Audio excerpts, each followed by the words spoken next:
Hello, my friends. This is part 2 in a series of videos on the meaning of the planets. And we finished part 1 talking about how planets work in vibrational astrology and specifically how the sun works. So to continue, and you don't have to listen to part 1, you can pick up right here.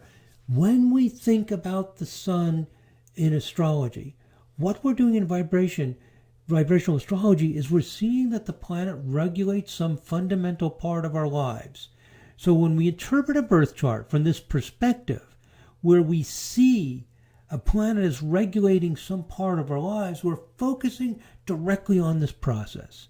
So when we interpret the sun, we see the sun as bringing the person into the present, into the light of day, into a clear, distinct, uncomplicated presence with the ability to do things, to express things, to be something well-defined without hidden agendas, without complex motives, and without a concern about the history behind what you see. That's what the sun is about. Let's not be concerned about what happened in the past. Let's not be concerned about speculating about the far distant future. Where are we right now? So the sun has a kind of fresh feeling to it, even a kind of innocence and a clarity and a strength. And the strength comes from not having its energy diffused into other things. There's a sense with the sun that everything leading up to this point was only to make this moment possible. So just like a sports event, all of the practice, all of the previous games, everything that happened is all for now. All for this moment. This moment is what counts. That's what the sun is about.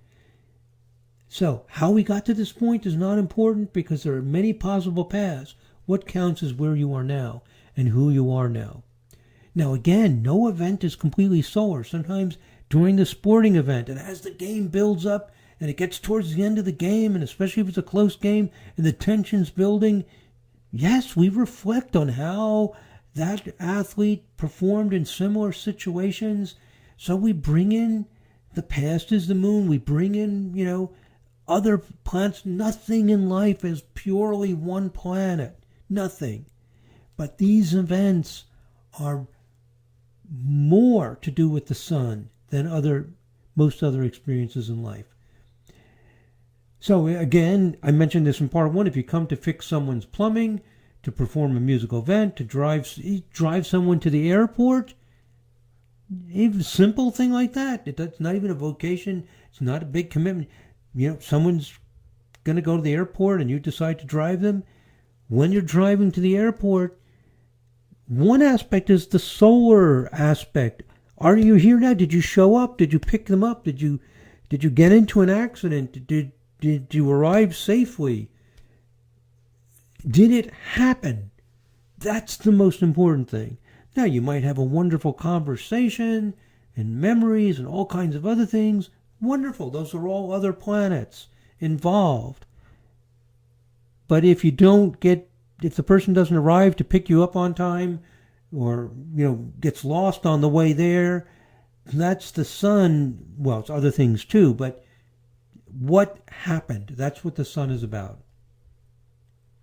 Okay, what are we experiencing in the current moment? Okay, the more that the current experience is important to you, such as the high point of action in a sporting event or when something is broken and getting fixed, the more this is about the sun. Now let's think about the archetypes. You have the archetype of the hero, the leader, the king. Any archetype is an amalgamation of several astrological factors.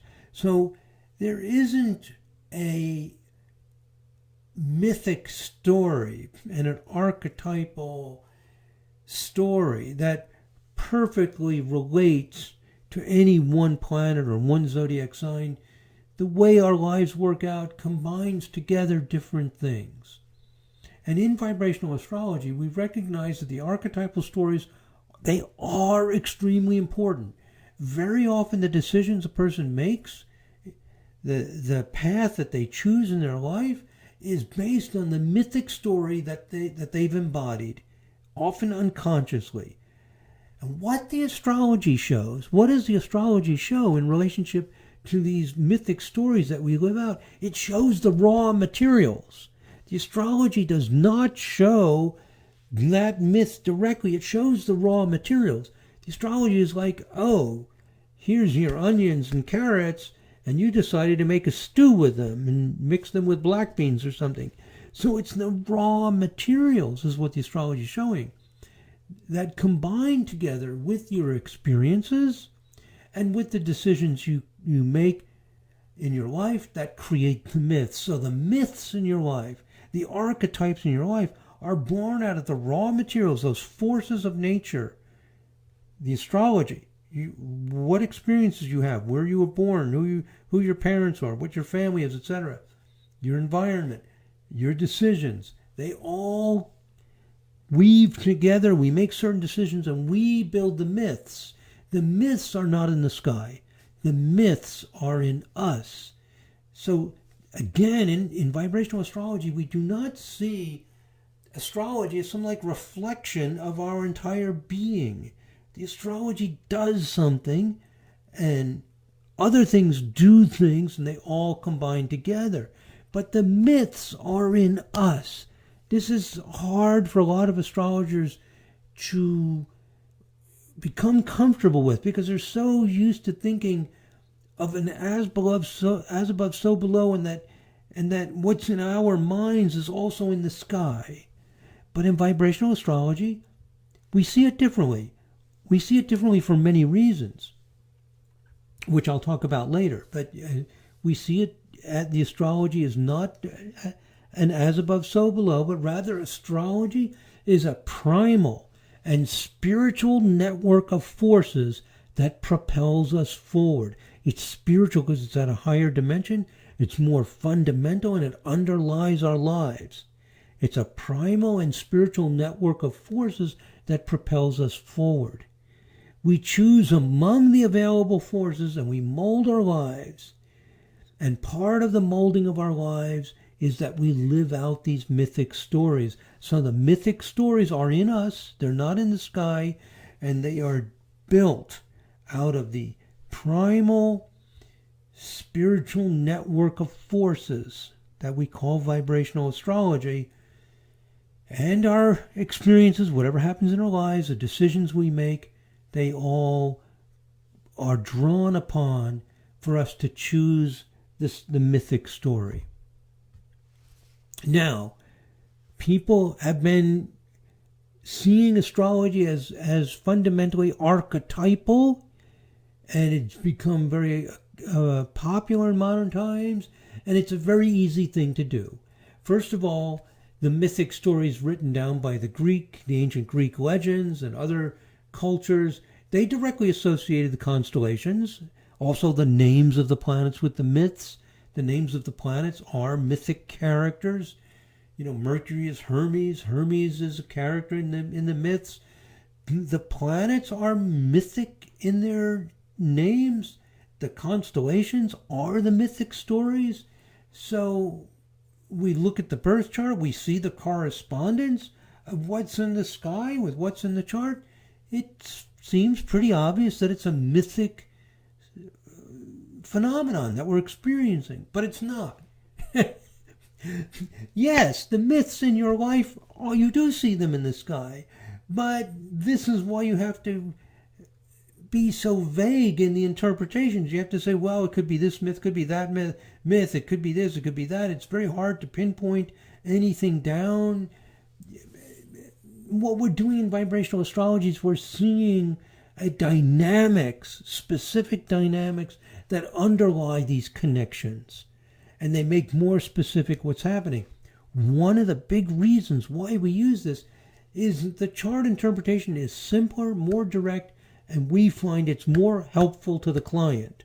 If you're talking about the sun and the person wants to unveil their, it's a business person, they want to unveil their new cell phone, we know that this is the sun because this, everything I said in part 1 in this video, that in this series of videos on meaning of planets, because the sun brings you into the now, into the present.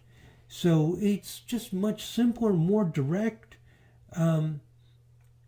You can sometimes come to the same conclusions thinking about it as archetypes, but you have to be kind of clever and sensitive and be able to feel your way through it.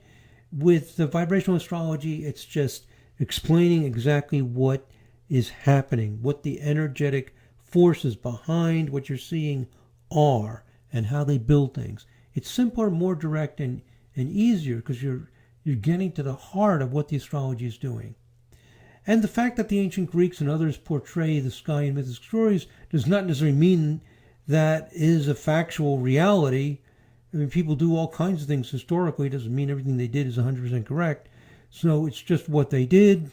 And they even say that Zeus did such and such, and, and then somebody, Orion and blah, blah, blah, they were put in the sky. So it's almost like saying, yes, we projected that story into the sky. Anyway, this is how we see it in vibrational astrology.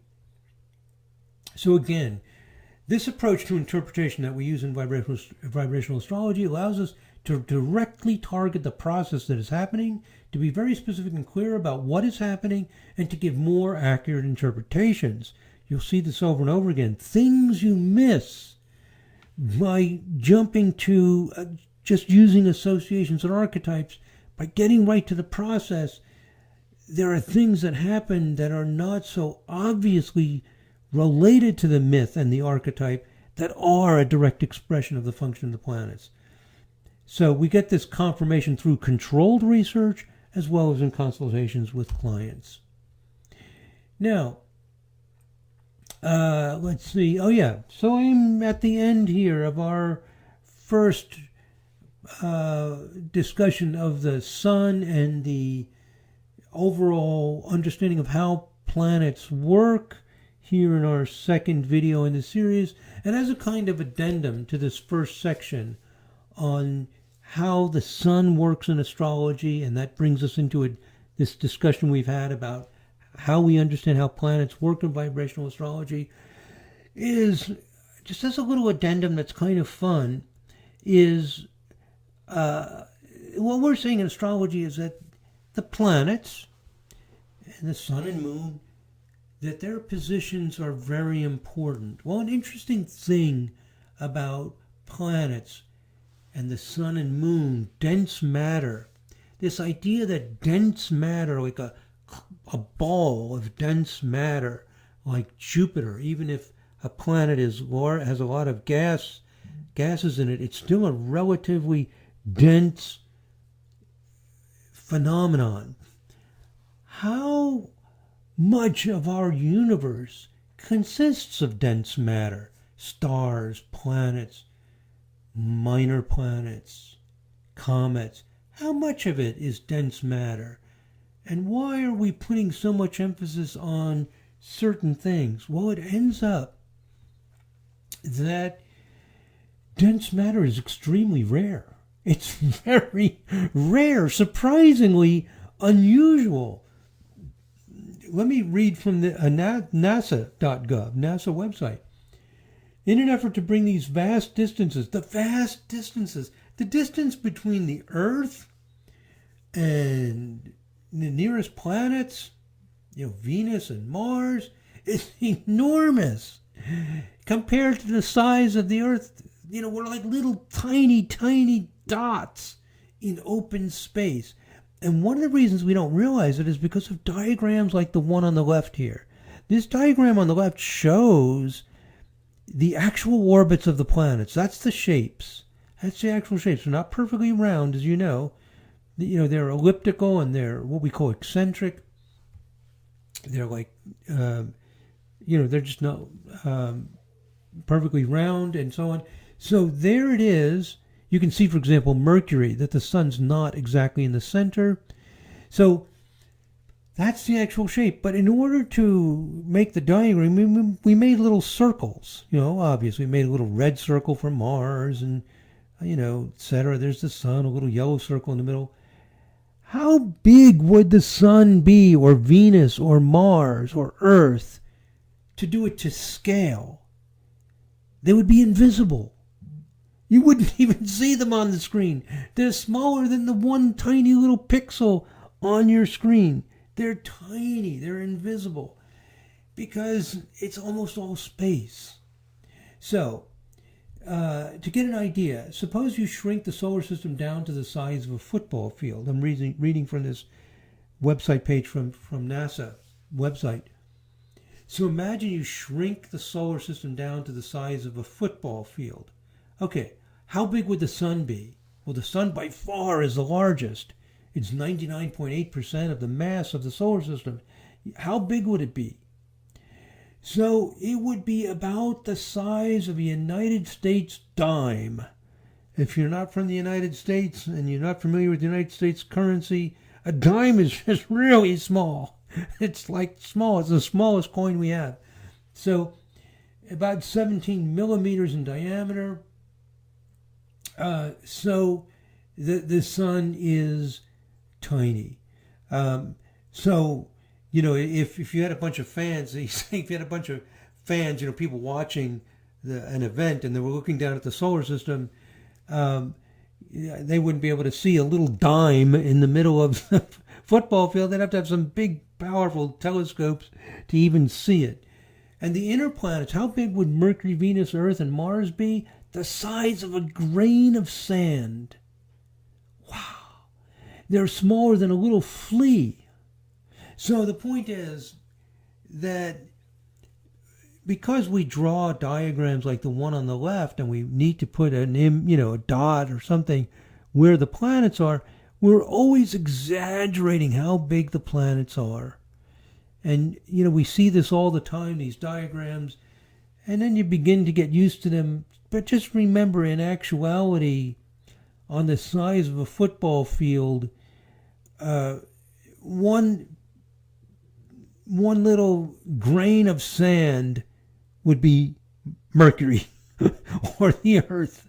The sun would be anyway, it's mostly space. It's fascinating. I'm just mentioning this because it's interesting and something to be aware of, and that these little clusters of matter are rare, and they're special. They're special in the sense that you go through all of this empty space forever and ever and ever. It's like being on a desert where there's only sand, and every 100 meters or 100 yards, you find a little pool of water the size of a dime, not enough to quench your thirst. So, it's so rare, so special. So it's interesting, and kind of makes intuitive sense that there's these special placements of things, these rare condensations of energy into dense matter, that they're very significant. Anyway, just something to think about. Just to be realistic about what's going on. Well, thank you very much for listening, my friends. God bless. Namaste.